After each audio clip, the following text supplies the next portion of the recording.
recording, right? Okay, cool. So now, hello everyone. I'm going to go straight to sharing my screen. And let's pick our PowerPoint. Here we go.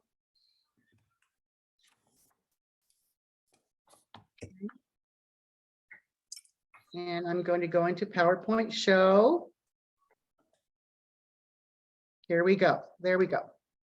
All right. Let me move my little toolbar so I can see what I need to see. Okay, everyone. I'm glad to see that I have familiar faces from my members here at REC4 attending this session, so that feels great. I know that these sessions are taking place at a lot of different times, so many times those of us that are presenting will be recording a session in front of no one, so that they can be viewed and archived on REC9 website. So anyway, as you know, this is part of the TechBits project through the New Mexico Technology Initiative. And I am Lisa Burciaga Segura from REC4 up in northern New Mexico. And today's session is going to be covering working with digital tools. So as I move forward, there we go. We're going to be creating digital forms, and templates in Windows, Microsoft Word.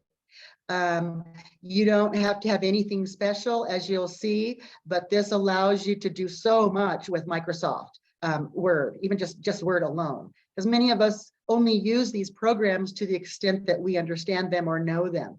So this is, I think, a great skill set to have. When I learned it, I was very excited and was able to amp my game up as far as what I was able to teach with. So the only difference that you will need to get the developer tab. When you open a Word document, you'll have all your tabs like file, format, things like that. So you're going to need to go in and activate the digital developer tool or tab, and I will show you how to do that in just a minute. And then how to go about actually creating your form or questionnaire or survey. And then how we convert that Word document into a template that you can use over and over again, and keeps the template. Using templates keeps your form intact.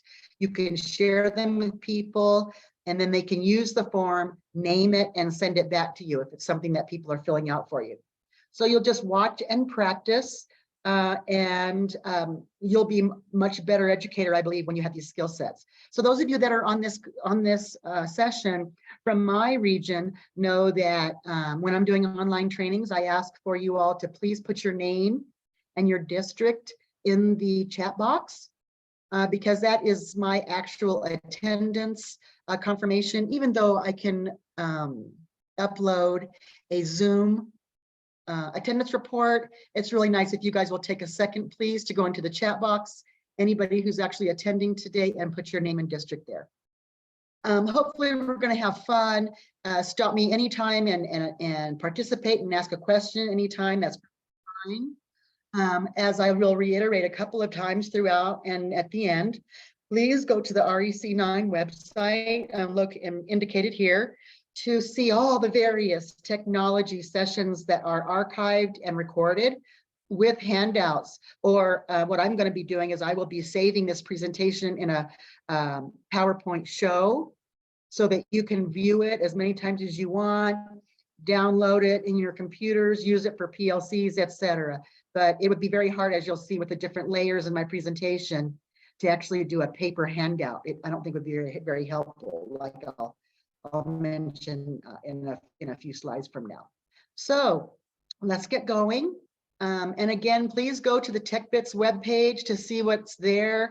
They are excellent. They're excellent sessions. I'm sure some are better than others. I'm sure some speak to you maybe more than others in terms of training style, but that's okay.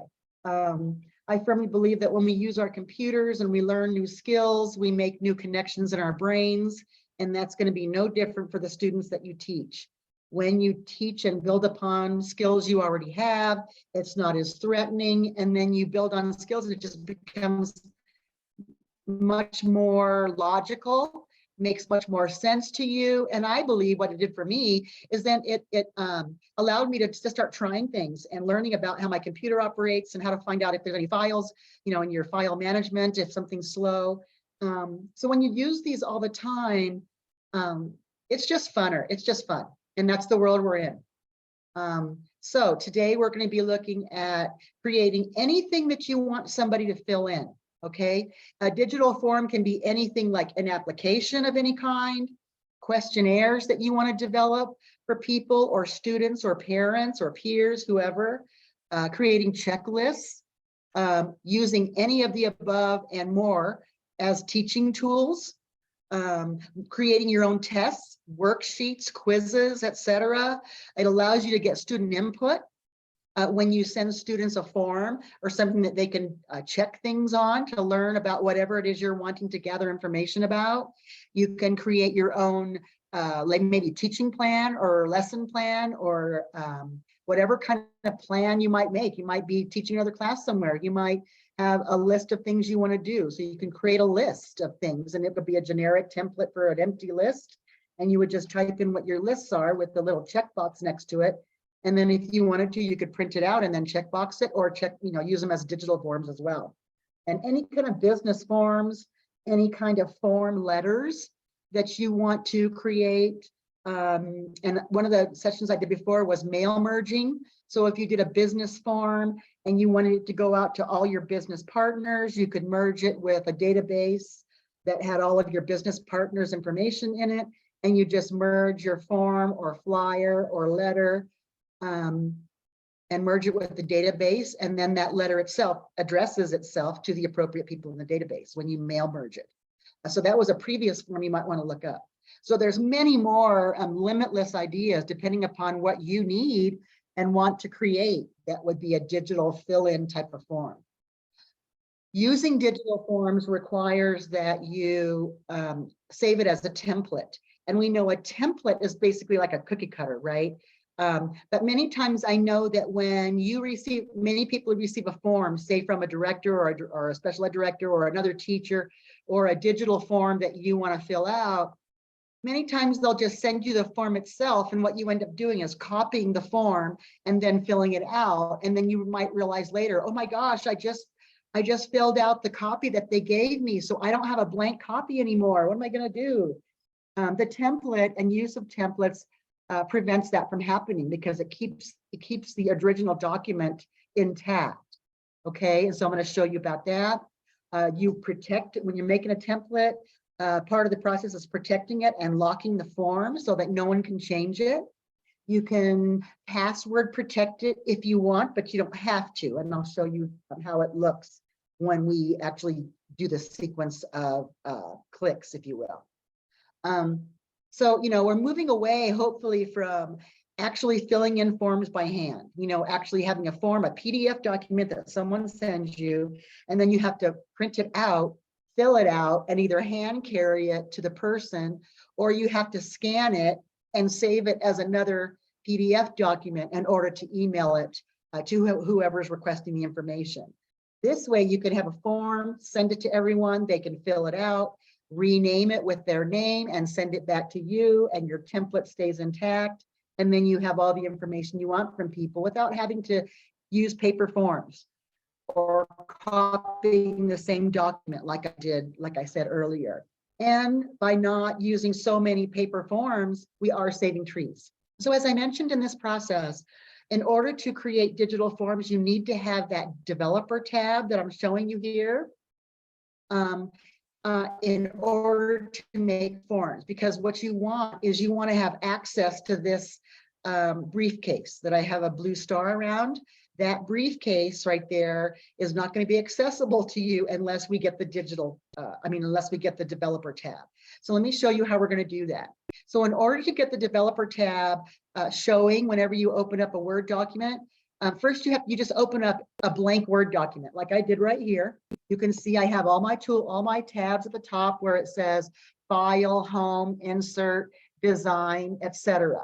Now I already have my developer tab up there, but I'm going to show you how you would get it since you guys don't. It's not a default when you open up a Word document, or when you get a Microsoft Office suite, the developer tab is not a default tab. So you have to know how to activate that tab. So you would open up just a blank Word document like I have here. You're going to go up to File, click File. And when you click File, you're going to see this, and you're going to click options. When you click options, you're going to get this window, and it gives you lots of options of how your toolbars look, personalizing Office. You know, you can see my username on this computer itself is Lambs, and there's lots of different things, default things here that are already defaults that I didn't have to click. I wouldn't pay any attention to it. What you want to do is you want to click customize ribbon. And then you're going to click OK. And when you do that, you'll get you'll get this window. So we know and you can see it's already gray. You've already activated the customize ribbon. And so this is the screen or window that you get when you click customize ribbon. And now this is how, I'm not going to go into this now, but you can see all the different things like copy, bullets, email, find, font color, font size, etc. You can drag those over to your main tab side by adding it. And those are the kinds, just play with it someday when you have free time. And then you can add certain things to the tabs and to the toolbars in any Word document that you would use.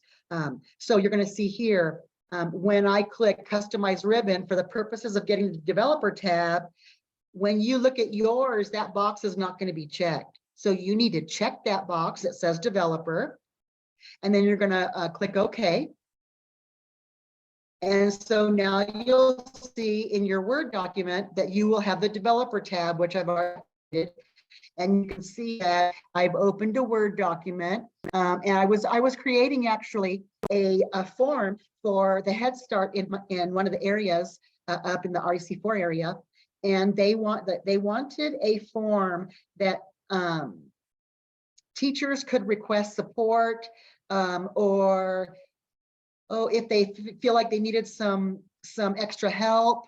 This was a form that they want to send out, asking people, what are you doing so far, etc. So this is just a sample of form, but of course, your forms, questionnaires, surveys, they're just going to look the way that you want them to look.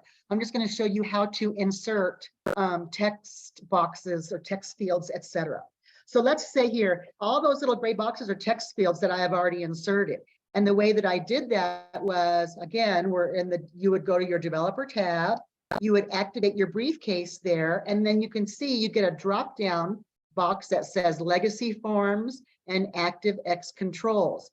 Now, I'm no different than anybody else. I only understand all these things to the extent that I use them. So I stay pretty much with legacy forms unless I'm going to do a checkbox, and the checkbox and the radio buttons are under the ActiveX forms. But pretty much for our purposes, you usually only need a text box or a checkbox, right? When we're developing things. So as you can see, I would check, I would put my cursor where I want it to be. I would type, like, for example, stated area of concern, colon, space, and then I go up to insert one of the text fields by using the legacy forms. And then those are the two I pretty much stay with, the text field and the check boxes, but that's just me. If you're so inclined, learn more, go online, ask questions, whatever. So let's say that you're finished with your survey form, or let's say I'm finished with this form. I've inserted all the things that I feel like I need for my digital form. So what you have to do is you have to restrict the editing, because the point of having a form is that you don't want people changing it, right? You just want them to fill it in. So you're going to click restrict editing. When you do that, you're going to get the restrict editing window or navigation bar that shows up or pops up on the right side of your screen. You will then see the second number 2 editing restriction. You only want people to fill in. So you'll see, I mean, this is just a screenshot or just a snippet picture, so I can't really do the drop down, but I can do it after we're done. If I go into a real document, if we have time, we'll do that. So you would just check the box that says allow only this type of editing, and then you would click just filling in forms, and then you're going to start reinforcing the protection. And when you start when you click yes, I want to start enforcing protection, then you get this little window where you can do a password. The only thing about putting a password in, I think, is we forget. Sometimes you forget a password. And usually there aren't going to be any other people that know how to do this but you. But just for the sake of teaching and for you to know this, when I do this and I come up to this window, I just click enter, enter, because I've just learned that I might forget a password, or if it's going from person to person or somebody else, let's say that I refer this responsibility to someone else, and they don't have the skill set, or they're just learning, then I'm gonna have to deal with passwords. So when you pull it up, when you do the reinforcing protection and you get this password window, it's already defaulted. So the password radio button is already black. And then you would just go enter, enter, okay. That's all I do to get rid of the window, to just to activate the process. So when this is just a recap. So you're going to insert your text fields or check boxes that you want, and then you'll set restrictions, start enforcing your protection, add a password if you want, click OK, and then we're going to say, and then you'll save it as a template. So again, I'm going to show you how to do the text box, and then we're going to do template.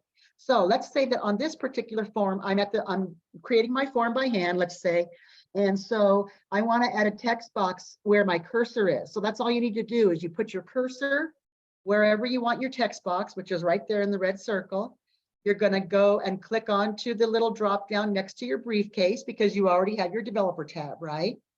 And again, I'm no different than most people. I don't know what XML mapping pane is. I don't know what Word add-ins or all those things. Again, I only know the tool to the extent that I use it, like everything, our cell phones, computers, etc. So anyway, I want a text box. So I'm going to go up to the briefcase, click the drop down. And when I click the drop down, I'm going to get the drop down of legacy forms. I will check the text field. After I click the text field, it appears. And then I can just continue to go on with my cursor. Many times what I will do to you guys, so you don't have to go up to the briefcase every single time, is I will highlight the text box in the form, right click C or copy, and then I can go about typing my form, and then wherever I want a text box, I just put right click V for paste. So you could theoretically just do the briefcase one time at the beginning of your form, and then cut and paste, and then just keep pasting, pasting, pasting every time you need a text box. So again, when I'm going to be finished, I'll restrict editing, etc. So again, to reiterate, you put your cursor where you want your text field. You click the briefcase icon, select whatever tool you want. In this case, it was the text field, which is AB with the line there. That text field will appear wherever you told it to go. And then you just continue along, finishing your form, and save it as a template. And so you can see at the bottom of the screen, whenever we save a file, and I think everybody on this call knows how to save their Word files. You just save them in your folders, and it's usually default, and you just save it. But you can save your files in all kinds of different formats. So usually when you go down, you can see where you put your file name. And then underneath that field is a field that says save as type. Now we all know we usually save as a .doc, right? DOC, a doc DOC, or PowerPoint is .ppt. We know that, .pdf, those kind of things, but you can save templates, you can save as databases, whatever file extensions you need. So when you save anything you create in the Word program as a template, you need to save it as a template type. And you can see right there, a template in Word is .docx. This is why in previous trainings, when I've talked to you about extensions, I have to have my extensions on all my files in my computer because I want to know what kind of files they are and whether or not I can play with them or not. So once you select, like you're saving any folder or any file, you're going to select the type as template, and then you're going to click OK. So now you can see I'm in my folder. I'm in my folder where I'm working on my TechBits sessions. So you can see I might have a digital checklist there that we created that I've sent to all of you on the call, if you're my people, You know, those digital tools that the REC Association developed back in 2019 to help with IEPs. What I sent you guys were templates. And you can see from the circle of the Word document, templates on the icon have a color bar over them. So you can see in the folder where I have them circled, all of those things in my folder right now were templates. And you can see, depending upon the operating system that you're using, well, not the operating system, but depending upon the version of Microsoft Office that you're using, that will depend on what color the bar is. On my previous version of Microsoft Office, the template bar was gold, but now I'm in still in 2016, and the template icon has a blue bar. So you can see in the two circles, the regular Word document, any Word document you have in your folders is not going to have a bar. It's going to look like a piece of paper because that's what it is, right? It's just a basic document. That's how you can visually tell the difference between these two Word files. So we're talking about templates. So you can see I'm saving a support plan form as a template. And then I would click save, and then it saves as a template. So as I said at the beginning, using templates is very much the same as using cookie cutters because they're the same. They keep everything the same so that everything stays the same and you're getting the answers from people to the exact same document. So to me, when I learned about doing templates, that was so great because, and I know you've done this too, where you have actually entered in information into the copy that someone gave you. And then you were so frustrated because maybe you had to go back and delete everything so you could create the form that you copy from. That's what templates are for, okay? So you can see, I'm gonna double click on this template. And then when you, and this is, we're moving forward now. When you click on a template in your folder, you will double click on it. And when you double click on that, a file will appear, but the file that appears, as you can see from the top of your screen, comes from the template. So it's no longer the template, it's a document coming from the template, right? And it's called document 1. And you can see it at the very top of your screen, the title of this document or template is now document 1. So I going into the document, then, you know, my page, and I'm personalizing it. I'm requesting, you know, Lisa Simpson is the teacher and the date is such and such. And the person's going to go in and fill all that information in from that form. And then they're going to take that document, they're going to rename it because you have to rename it. You can't save it as document 1. You'd probably save it as Lisa Simpson 10/31/23 or whatever it is you want to name, right? You can name your files whatever you want. So when you use the template, every time you click on it, that new form appears, and then you're just going to save and rename the file and save it in your desired folder. And everything is wonderful. Your template stays the same. And then you've got your individual documents. You could do this, say, for a questionnaire for students or a interest questionnaire that you send to parents at the beginning of the year. You could do this with a digital form. They could rename it with their initials or their name, and then your template stays the same. But let's say that you wanted to change the template itself. So everything stays the same, and when you click on it, you're going to get a document. But if you want to go into that file, you need to actually go into the actual template. And the way that you do that to alter the original form is you would right-click over the icon of the template. Don't open it, just right-click and then go to open. And then you'll go through the steps of stopping the protections, and then you'll make changes to your form. Go through the same thing again, and then start the protection again, password or not, close, save, and then your template is updated. And then it's still your template. And then you're gonna go back and resave it. So why do we want to do digital forms? Because every student in school today is a digital native. Every single child in school, from 3-year-olds up to graduating seniors and in college, they are all digital natives now, meaning that they were born in a time where they knew nothing different than cell phones and computers and devices and the world that they know now. Why digital? Because it's 2023, people. It's 2023, and Too many of us, we educators, are not savvy enough with technology, and it's a detriment in my view. And I think it would be a detriment in any professional's view when an essential skill set is not being employed or learned or taught by those who are teaching.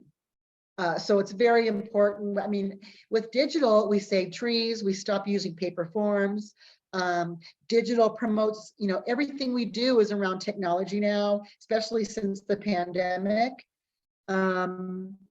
You work hard creating forms. I work hard creating things, and I want to be able to save them, but I also want to share them.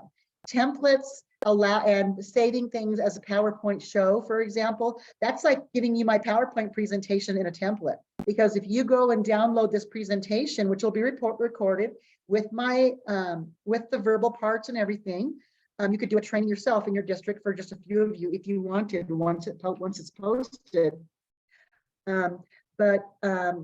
You guys uploading this PowerPoint show that I'm going to be sending to REC9 keeps my presentation intact, keeps my intellectual property intact, so that I know if I'm sending somebody a PowerPoint show file, they can use my file, but they can't change it.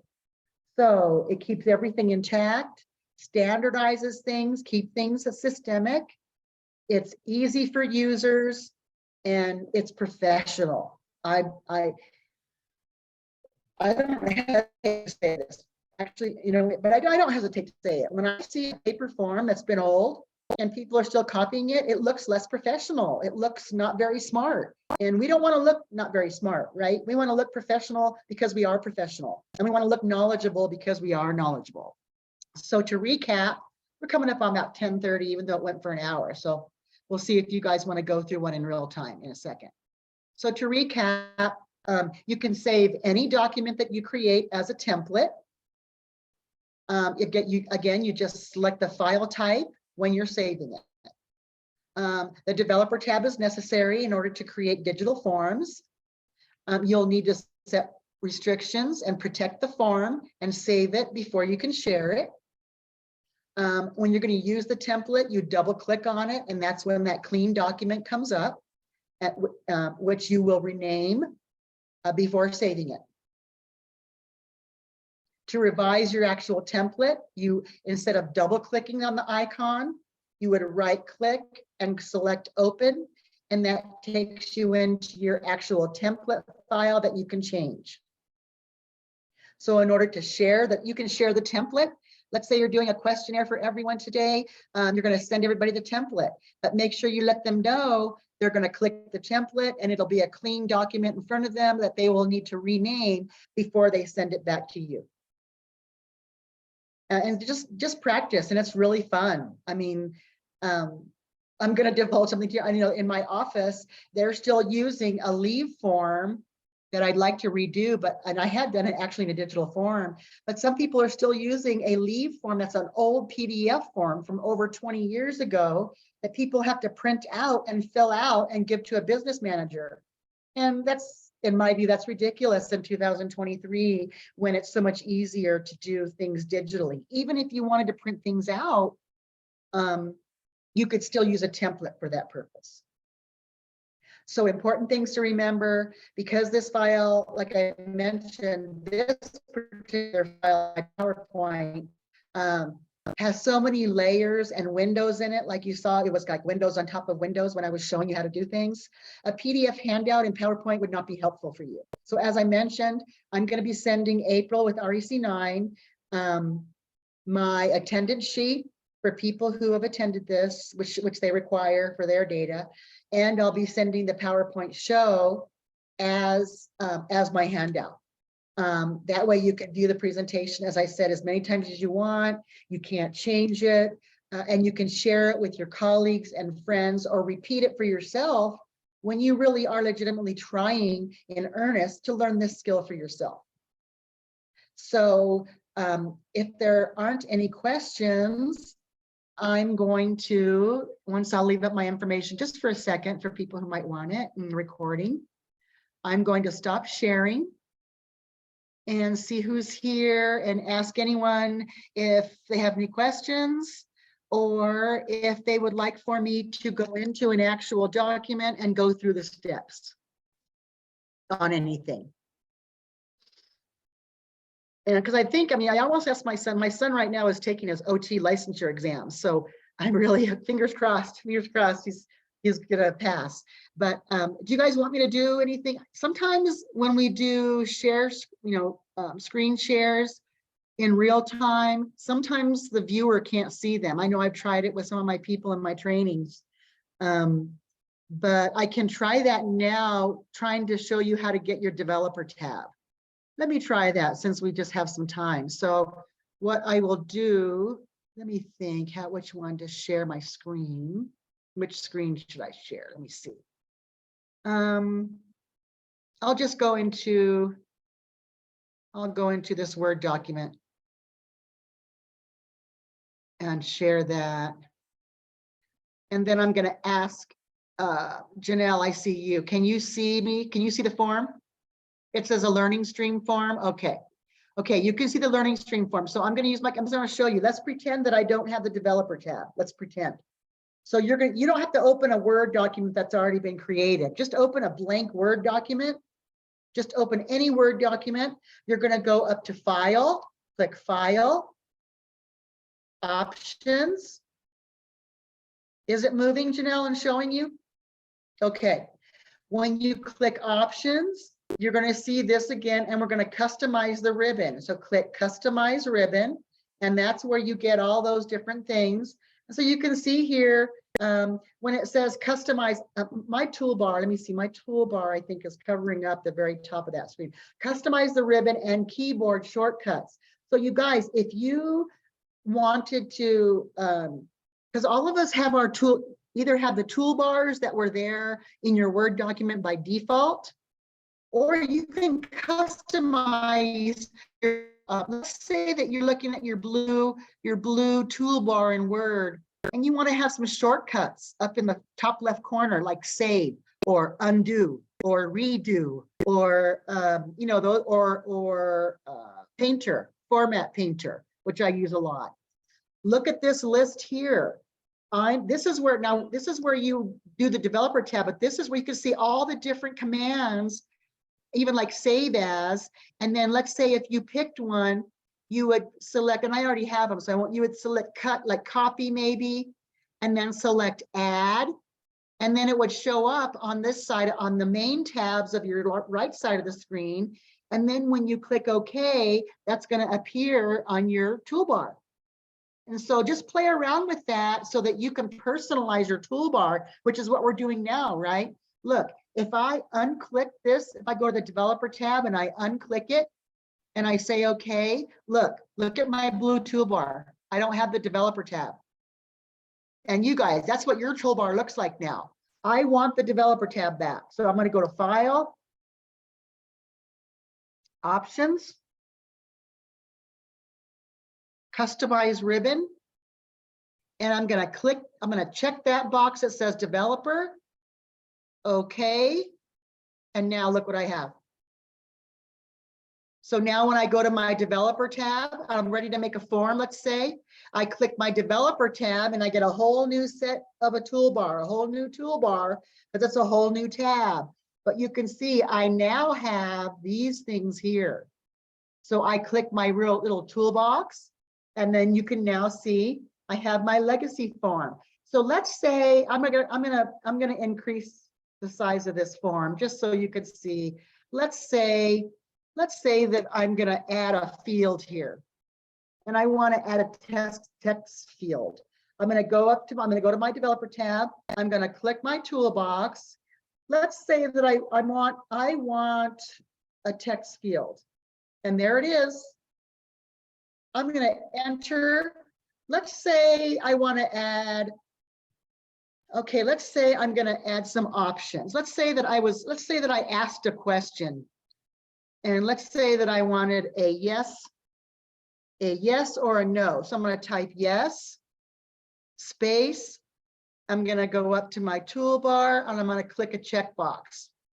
Space, no, I type, have many spaces as you want. I'll go up to my legacy forms. I click checkbox, right on. Now, as you can see, I can check it. I'm putting my cursor over the box, but it won't let me do it, right? Does anybody know why? Why won't this let me fill it in like a form? What haven't I done? I'm not done yet. I created my form, let's say, right? But it's not going to work unless I save it. So let's just say this, I'm going to delete them later, but let's say this is a form. So I'm going to save it. Wait a minute. See, I'm even thinking myself. Remember in the developer tab, the restrict editing. So now let's say I'm done. I'm going to restrict editing. I get the little navigation bar. I click right here, allowing only this type of editing in the document. So you can see the choices. I can track changes, comments, fill in forms, or no changes. I only want people to fill in the form. So that's what I select. Yes, I want to start enforcing protection. So I click that. I don't care about passwords for myself, but there might be times when you do. So I'm just going to go enter, enter.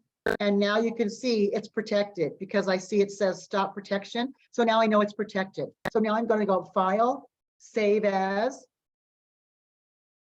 go into the folder. Let me see, where's my folder? I'm going to go into, okay, let me go to my desk. I'm going to go browse the folder that I want it in. And digital forms, that's where I am today. So I'm going into digital forms. I'm going to rename this as test template. Test template, but it's still a document. See here, look at the file type. It's still a document. I don't want to keep it a document. I want to make a template.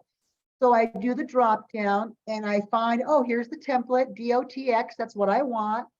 I click it, make sure it's template, and I save. And then now, let me see what it says. Your document will be upgraded to the newest file. Okay. So now I'm going to minimize my Word file. I'm going to go back. I think you're still seeing my screen, right?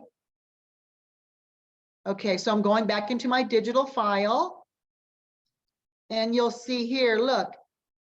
You see, does it say, oh, template work? Where does it say my test template? Digital forms, let me see. See, now I got to remember where it went. This is a really good mistake because now I'm wondering where did it go? Where did it go? Where did it go? Go to file and see if it's in file. I'm thinking, hold on. Or maybe it's in this form. Let me scroll. Wait, I gotta go my folder. Hold on. And I'm still, maybe it's my tech one. Darn, I thought I put it in digital forms, or it might have gone into, you know what it will also do, you guys? You have in your, okay, this is a good lesson too. I'm going to get out of this because I'm troubleshooting now together. So I'm going to go in, it's, oh, look up here. It went into digital forms into my template window because we all have default files where templates are, and I think that's where it went. I called, so it's not in here.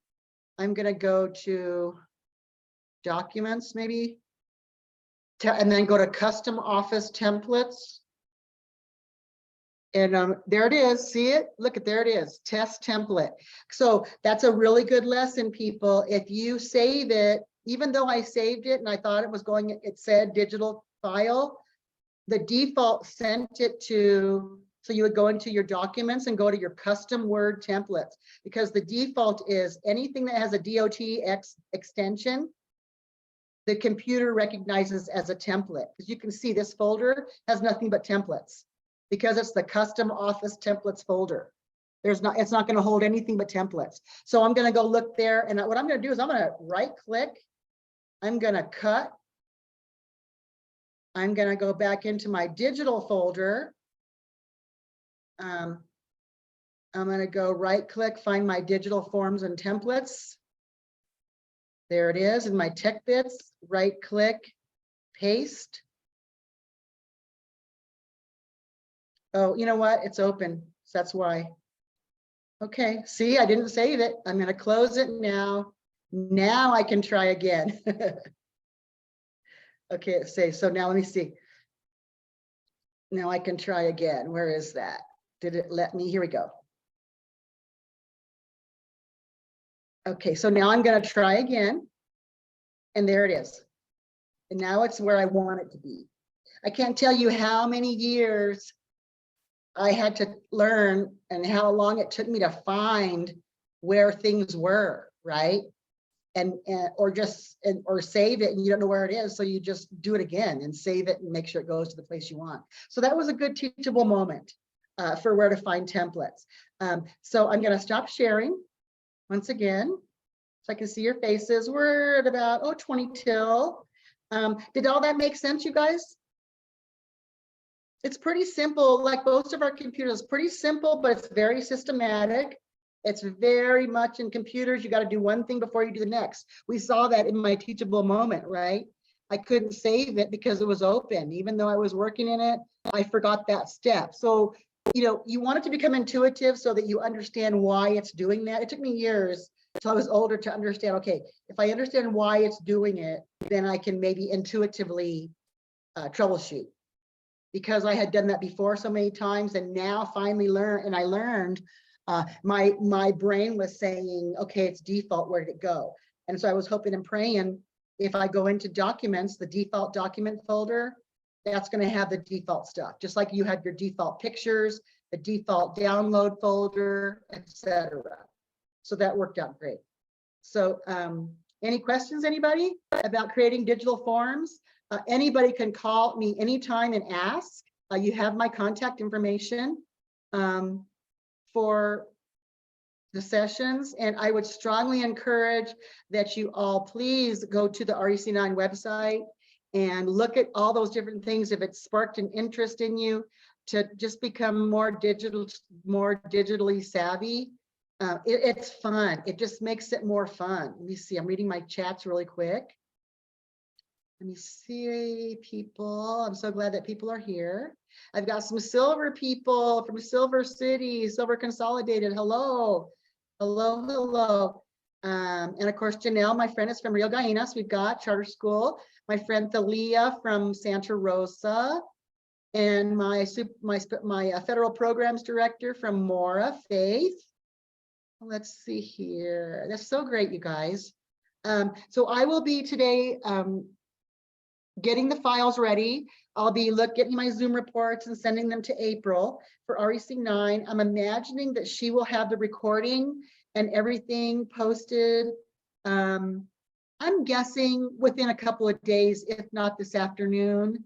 But I would recommend, if you want to download these sessions, these are great things to do for PLCs, for professional learning communities, for collaboration, sessions that you have once a week.